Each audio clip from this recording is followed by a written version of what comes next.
Hello and welcome back to the channel. I wanted to give a quick update about a project that I have, in truth, mostly just been thinking about for the past year or so, but I'm finally starting to do something about, and that is this sort of barren strip of, I guess you could call it grass, outside of our apartment building.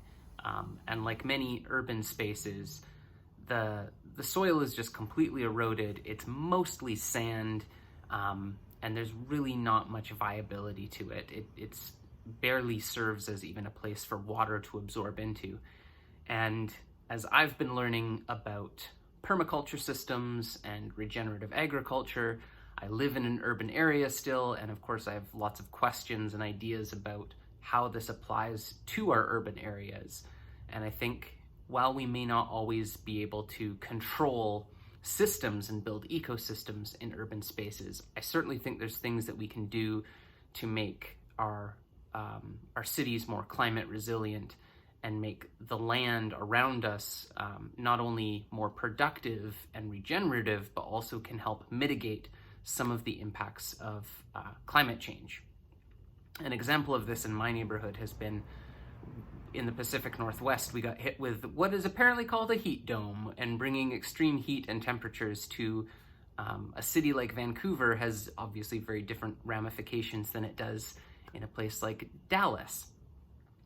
There's a total lack of tree cover in our neighborhood, and like many urban spaces, it's a lot of exposed buildings, which means when you get this really hot, intense, direct sunlight, there's really not a lot to absorb that heat.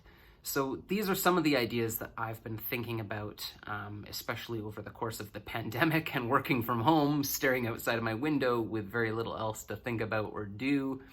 Anyway, let's take a look at the space that desperately needed some help. So this is it. This is the barren little strip.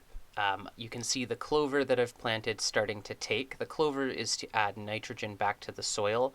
The root systems will also help penetrate and create pathways for drainage, which probably isn't a huge problem given all the sand here. I've also planted a few little mint seedlings in the hopes of just getting a few more flowering, beneficial things into the soil. And of course, mint will grow absolutely anywhere. There's some paving stones. I'm thinking of planting some creeping thyme alongside. This is a pretty high traffic area, both for foot traffic and cars. But as you can see, it's not a big space to deal with, and so planting some wildflowers, as you can see here, and things like clovers, is really just trying to add some vegetation back and have some ability to capture and retain silt and actual dirt and soil, and hopefully that gets built up over time. The reason why I'm shooting the ground so much here is just to show some of the ground cover coming in, and also you could sort of see a divot there where water naturally drains. And then there's this laurel hedge that I'm still trying to figure out exactly what to do with, but I think I'll be planting some ferns and other things there. And then there's this little gravel patch where I can put some containers and have a little bit more flexibility to add some things, and you can see the road just off in the distance. So there you have it. That's the plan. We'll see how things go. I will keep you posted. I know by no stretch is this solving all of the problems or maybe even going to have a measurable impact even in my neighborhood.